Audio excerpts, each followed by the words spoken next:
We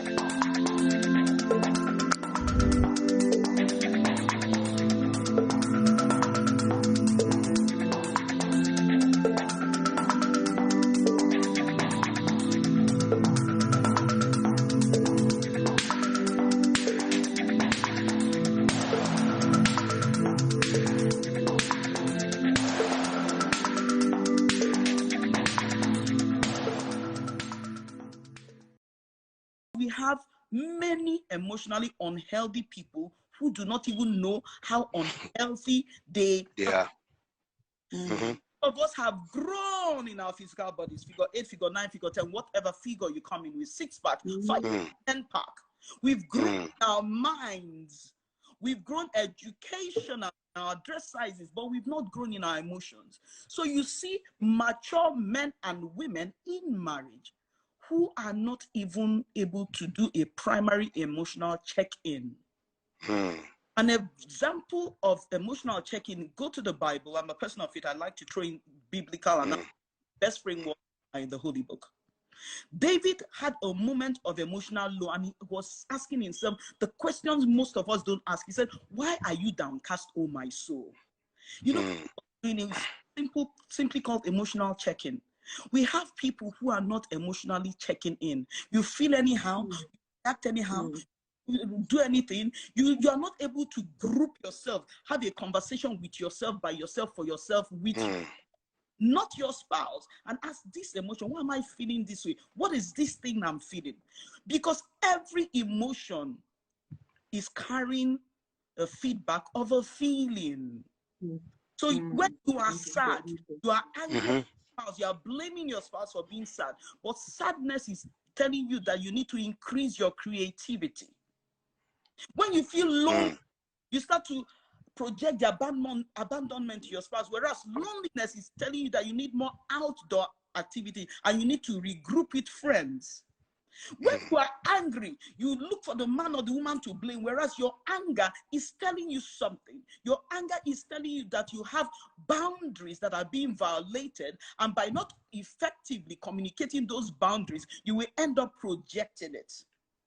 When you are in resentment, you just feel this knot on your body and you're breaking pots and pans and, you know, going on and on with your spouse. You have no idea that resentment is telling you that you need what? Forgiveness. You need to let go, to forgive somebody. And when you start to feel shame, you are just ashamed. And guess who you project it on? Because your husband is the first, or your wife is your first sounding board. When you feel shame, shame is telling you need compassion. My question in the emotional connection or health conversation is, it starts with you. Absolutely. If I cannot name my emotions, if I cannot connect with my emotions, if I cannot have what I call emotional self-conversation. Do you know how many times Eden has a conversation with Eden? I sit Eden down. I make Eden my client, not Ambrose, not anyone else. No matter who the person is, I sit and I ask myself, why am I feeling this way? Why is his word triggering me this way?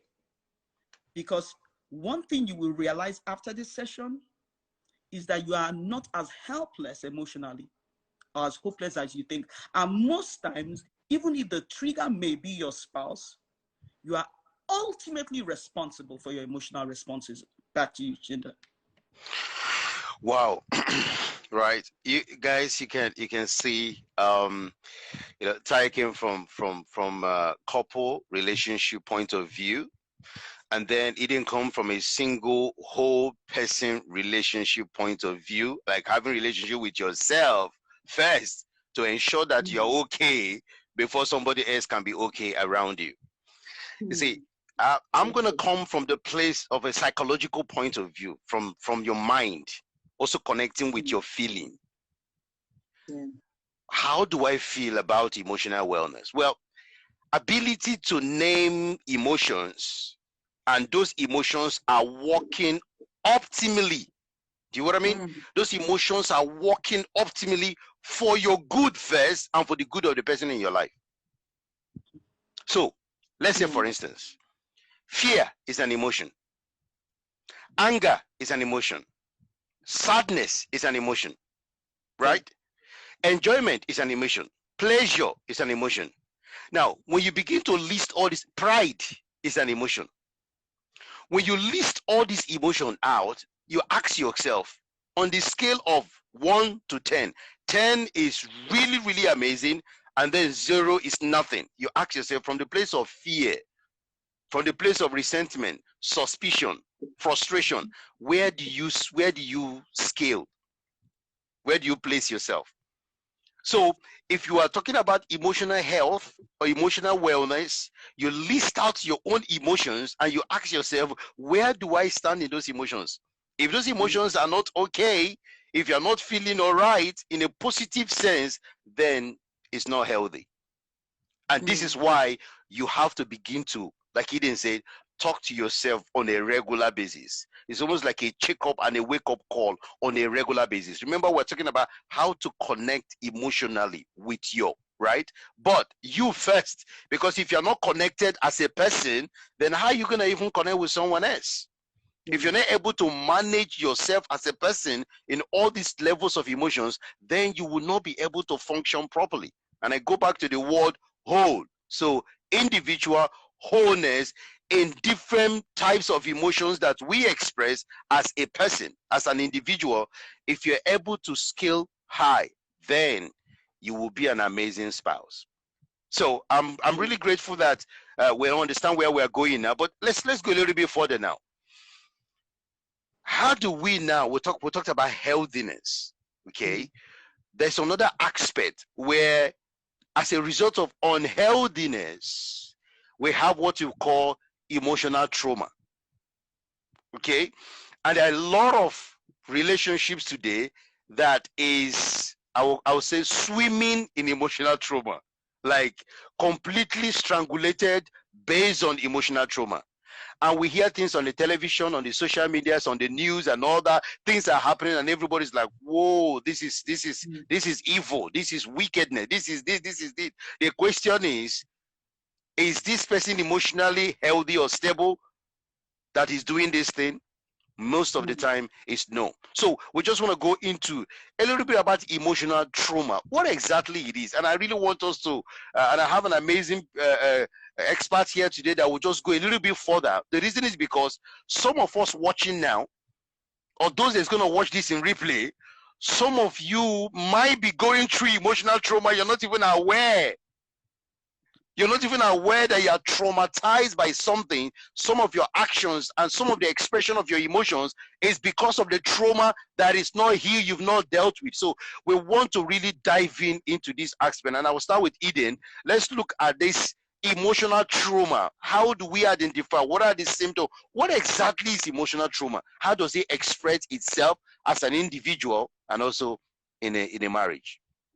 So emotional trauma is a very broad conversation, and it's almost like a hydra head. Hydra head is that like Methuselah, that several component parts. But what I want to zoom in on is the ones that we typically, or rather that typically shows itself up when we coach people, when we counsel people, right? Those ones that you typically see in a marriage relationship. When trauma is introduced into the conversation, it simply means that there was an interaction that left what was normal and made it abnormal. If you're driving a brand new car and everything is working, and you suddenly, maybe someone cuts you off in traffic and hits you, and the brand new vehicle spirals out of control and ends up hitting a wall, and something in that vehicle breaks, that is trauma. And most of us, even though thankfully we are not vehicles, but most of us, like Humpty Dumpty, we sat on the wall and we were having a good time, but somewhere we had a great fall. Now the fall might be three ways. It might be from our decision. Maybe we were not paying attention and we slipped, meaning that we may have contributed to the fall. So you have trauma that was attracted or introduced into our life. That's the first stage of trauma, by our actions, inactions, our decisions, or even our permission. Now I want to start from there, Because the first thing to take responsibility, if there's any, is to take responsibility for maybe, perhaps, the role you may have played in the ensnarement or in the bondage. If you ignore back. So you have trauma that sometimes were triggered or introduced by, again, our inactions or permission. Then you also have the second kind of trauma. Again, maybe Humpty Dumpty did not sleep because he was careless. Maybe Humpty Dumpty was pushed. He was pushed. So we also have the trauma that was introduced by someone's else action. We had nothing to do with that. We were minding our own business. Maybe it was a little girl and she was violated by a mentor, or she was taken advantage by someone who promised to care for her. She was, so you have people who trauma was introduced early into their lives of no fault of theirs. Of no fault of theirs. That the third stage of trauma is the trauma you have, not because you did anything to attract the trauma, not because someone did anything on you, but maybe you were dropped. And that is the kind of that shows up in marriage, where your vows were supposed to protect you. Close trauma. And that kind of trauma is probably the trickiest kind of trauma. Because if it's trauma, you can walk away from them. If it's cost, you can go through healing and forgive yourself and have some sense of, I caused this. But when covenant trauma, the one that happened in the safest place of your life, there's almost nothing you can do about it. Now, regardless of each of these trauma, I want to speak to you today. And if you've heard me speak, you've heard me say this. This is one of my best quotes. It's from Brianna Wiest. And that's where I want to sit on for a few minutes. Brianna Wiest said, trauma was not your fault. I want someone to internalize that. Whether you caused it, they caused it, he caused it, she caused it, it collided on you, it happened to you. Trauma was not your fault. Even if you permitted it by your actions, it was not your fault. Now we are in this conversation. Not your fault. Brianna said, trauma was not your fault, but she said, but healing is your responsibility. Trauma was not your fault, but healing is your responsibility. So trauma, when something that was whole became broken. Trauma was when something was a reaction to something that happened to you in you, or something that trauma can be introduced from inside, from outside, from childhood events, from covenant relations. Trauma was not your fault, but healing is your responsibility. And that's the question that you asked. You said, what is this trauma self? How does it happen, and what can we do about it? Trauma is in the emotions. Trauma is a brokenness of the mind. Trauma can be a brokenness in the spirit. It can be broken bodies. It can be broken sexuality. But here and awareness, because that's the route we are going. It wasn't your fault. Whether you were Humpty Dumpty, you sat on the wall, you were pushed, or you slept off, you slipped and you fell. And you know why I want to sit on Humpty Dumpty? One day I was thinking, how come all the king's horses and all the king's men could not put Humpty Dumpty together again? You know what I heard in my spirit? Because it was not their job to put Humpty Dumpty back together. It wasn't their job. They should have referred Humpty Dumpty to a therapist or a counselor, coach. Many of us are traumatized, but we are looking to the people who created the trauma to heal us. It doesn't happen that way. Many of us are in trauma, and we are looking to our spouses to heal us. They are not your healers. Many of us are looking to other people to heal us. The best they can do is to point you to where you can get help. The healing has to happen with your permission and you doing the work. So again, trauma was not your fault, but healing is your responsibility. Back to you.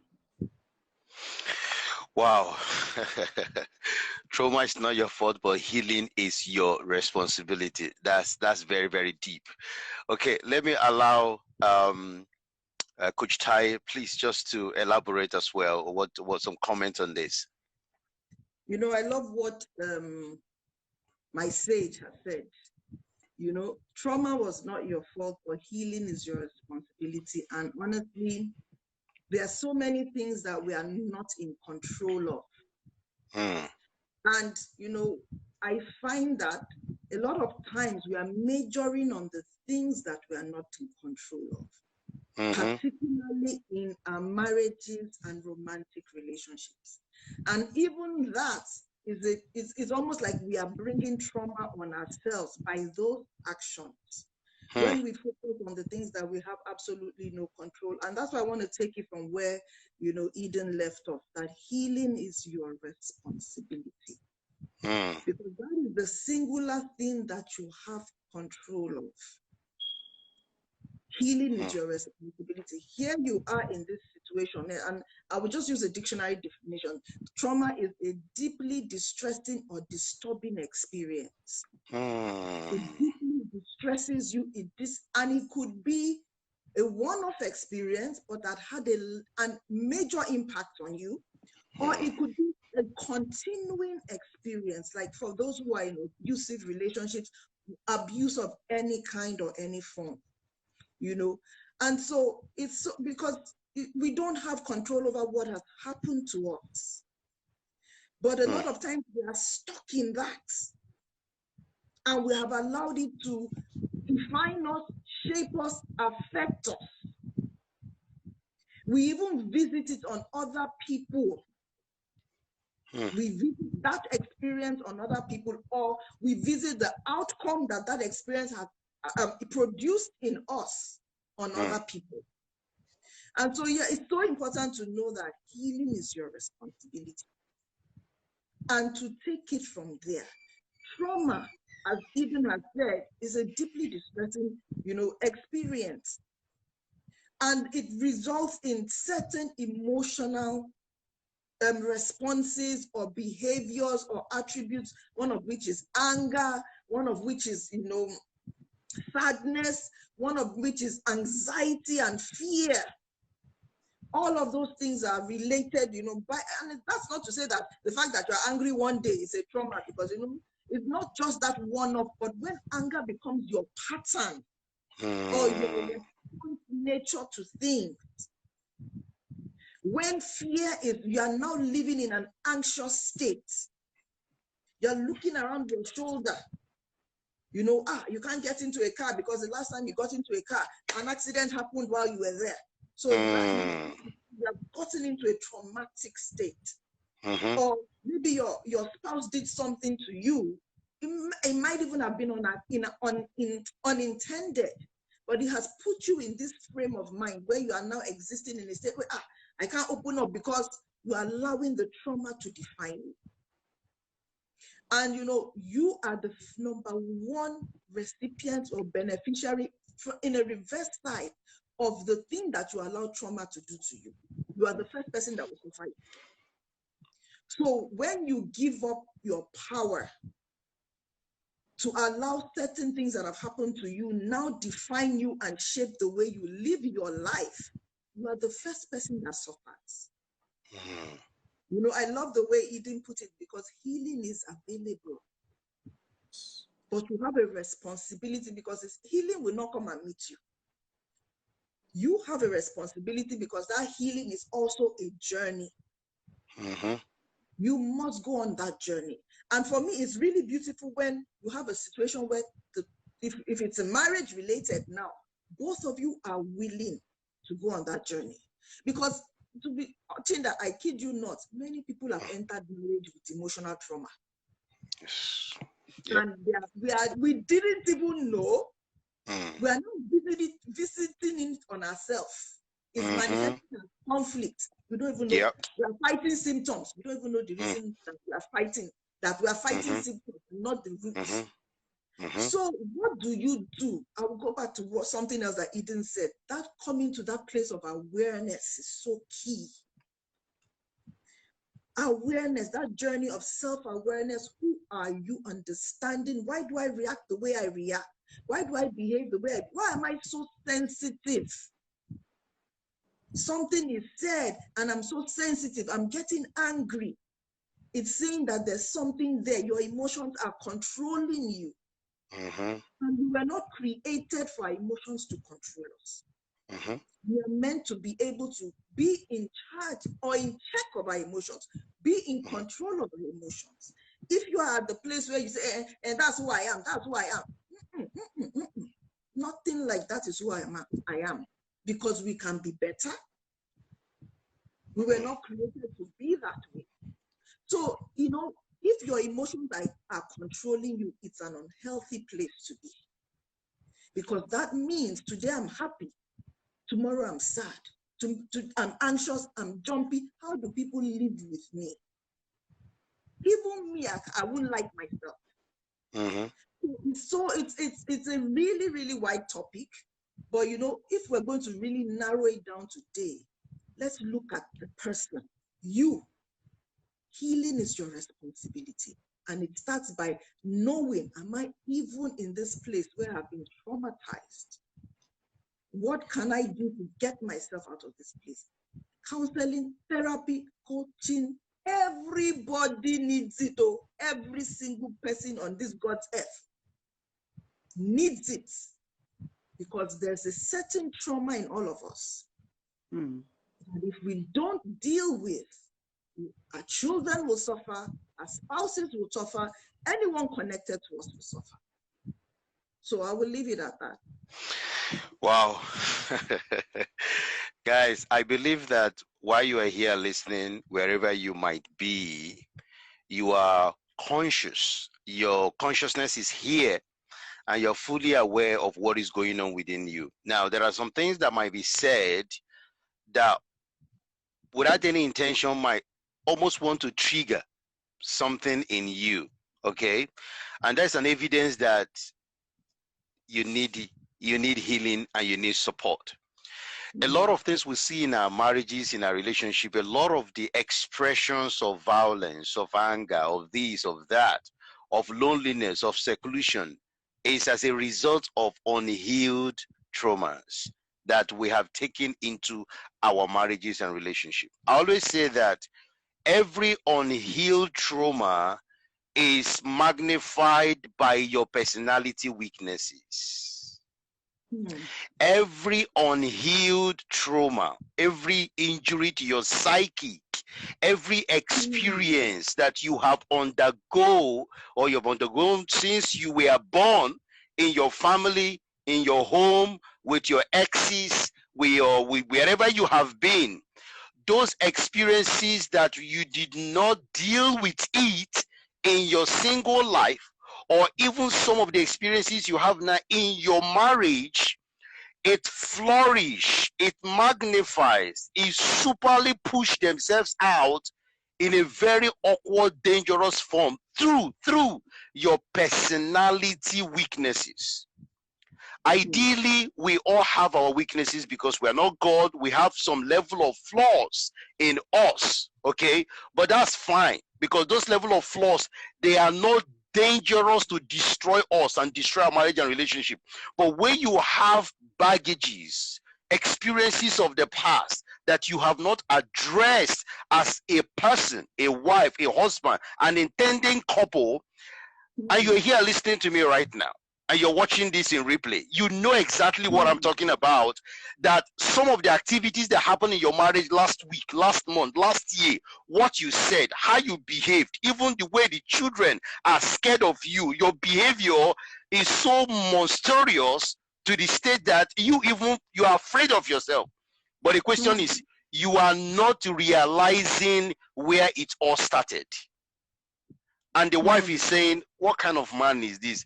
The man is saying, what kind of woman is this? Excuse me, there is a conversation that's not been had. There is a therapy that has not happened. There is a healing that has not happened. So our personality weaknesses now magnifies all those injuries that we have through those distressful experiences of the past. So ladies and gentlemen, can I welcome you to the world of healing? That is what we are talking about today. So don't feel so bad and miserable and sad that your marriage is undergoing such a painful experiences. It's okay, it's fine.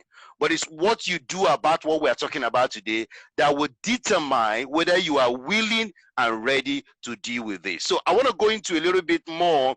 Now we've talked about what trauma is, okay? But now I want us to name them. Okay, I want my guests. Let's break it down. Let's go into the nitty-gritties. And for those watching and those that are gonna watch in replay, please, I want you to be honest with yourself. This is a very critical diagnostic moment of the change that you seek. Those evidences, what are the real causes, and what are the evidential causes that we can see in our marriage and relationship as a person, which is we call trauma. Because what you don't name, you cannot attack. Yeah, what you don't name in your relationship that is troubling you, you cannot attack. You cannot deal with it. So I'll start with Eden. Please, let's begin to look at some specifics of traumas that some people has experienced. And if they mention it, don't run away, don't off the phone, don't be scared, don't scatter anything, don't destroy the television. Just calm down, because you are here for healing. Up to you. I like that we have to name them, just because to be uninformed is to be unaware, and to be unaware is to be powerless. Yeah. Now, when you're informed, you're powerful, right? I've been in seasons where some lady, again, a couple of it, but this one was struggling with intimacy in her marriage. And we just peeled back and went back to her history. And her first sexual experience was violent. It was in college, and this quote-unquote boyfriend came and, again, raped her. But guess what? She didn't even know she was raped. When I asked her to share the experiences with me, she just said how she was saying no, and didn't want it, and he was forceful, and she felt sick, and she thought that was exactly what the first experiences were. So, so a number of people who are aware of trauma, but others are not. So I'm going to name some common trauma, because the worst thing is to have an ailment that you are totally unaware of. The worst thing is to be in a situation and you don't even know. Trauma show up as sexual trauma, where consent was violated. Every time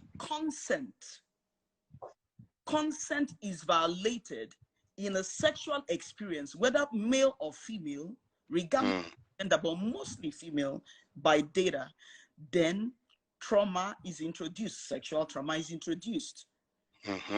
Someone touched you as a kid, a friend, a neighbor, sibling, father, mother, uncle, mentor.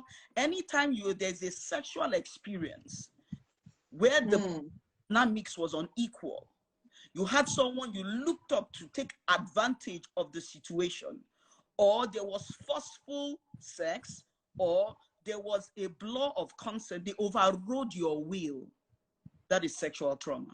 Very important to note that. And why is it important to know that? If you cannot name it, you won't heal from it. And if you don't name it, you would not understand the baggage that comes with that unaddressed trauma. So when people struggle with intimacy, in many cases, there was a residue of trauma from that their spouses are unaware of. Many people whose consents were blood end up becoming frigid. They start to repel sex because they think that anyone who is in that sexual experience with them, it always goes back, because trauma is like a negative of a photo of a camera. You know, the file, it stores that image. So you know what it does? Anytime you are in any experience, it tells you, oh, this might be like that experience. So trauma does not work in isolation. Like a twin, or trauma is like a triplet that comes and goes back. It utilizes your memory.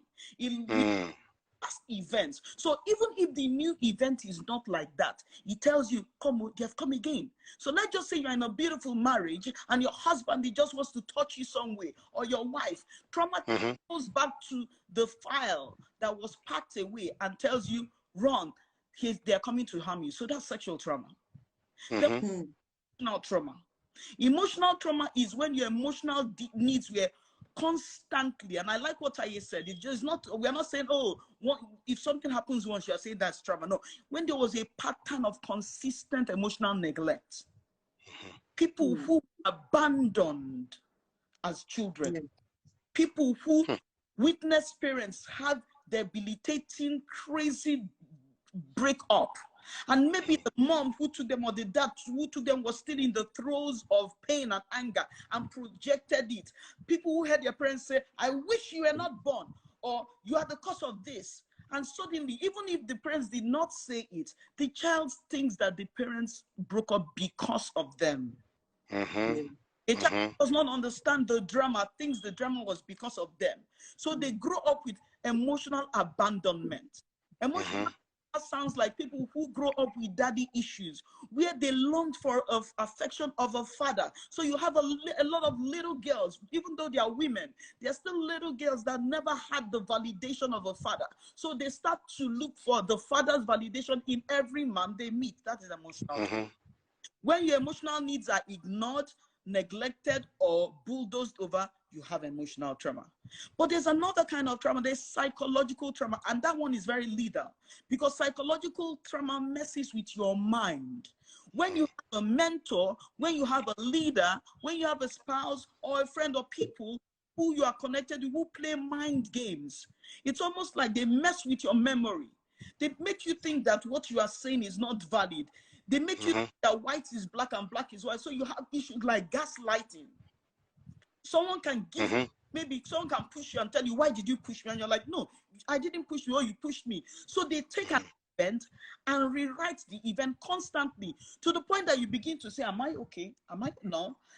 So you begin to question everything. When you are in psychological abuse or psychological trauma, one of the most powerful weapons you have, which is your mind, has been influenced. You know, the original word for witchcraft was actually the word bend. So witchcraft originally was not flying at night. Witchcraft was a bending of will, a bending of emotion, of mind. So you have people whose minds have been constantly bent by the abuse of a significant other. So in psychological abuse, you think that you are wrong for being a victim. In psychological abuse, you think that you deserved the rejection. So psychological abuse is so broad. There's gaslighting, there's rejection, and those things leave you with feelings of abandonment. But there's trauma that is often ignored, and I want to sit on it for 2 minutes. That is spiritual trauma. See, regardless of what you believe or don't believe, if you're Christian, Muslim, what, anywhere you enter that you cannot go out is a cult. Anywhere you enter freely and you cannot live freely without hatred, abuse, that is a cult. Many people are victims of psychological and of spiritual trauma. What does spiritual trauma look like? Spiritual trauma is when someone makes you think that you have no access to God outside of them. When someone makes you think that your relationship with God is inferior to their relationship with God. When you are mocked for your belief, when you are chastised for your belief, and this is very important. In recent times, I've heard too many stories of people who were labeled in ministries wrongly. Saint Joan of the Arc was actually labeled a witch in the 18th century because she manifested prophetic gifts that the church at the time was not privileged to know. So because they didn't understand that she was ahead of her times and she had these manifestations of prophetic gifts, she was labeled a witch and hung on the stake and burned to death. 2 decades later, the Catholic Church apologized that they were wrong and canonized her. So Saint Joan of the Arc, who was labeled a witch, became Saint Joan of the Arc. And this might look like, but it's church history, but let's bring it home a minute. I spoke with someone where her sister and her were labeled cankerworm in a ministry just because they wore trousers. And that label hung on them.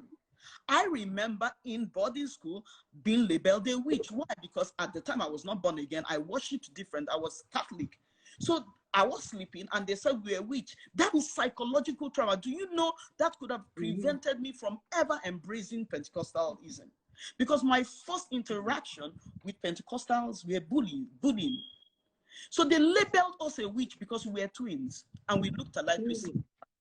So when we are come to my dormitory and say, oh, she's sleeping, her leg is crossed, she's preparing to fly.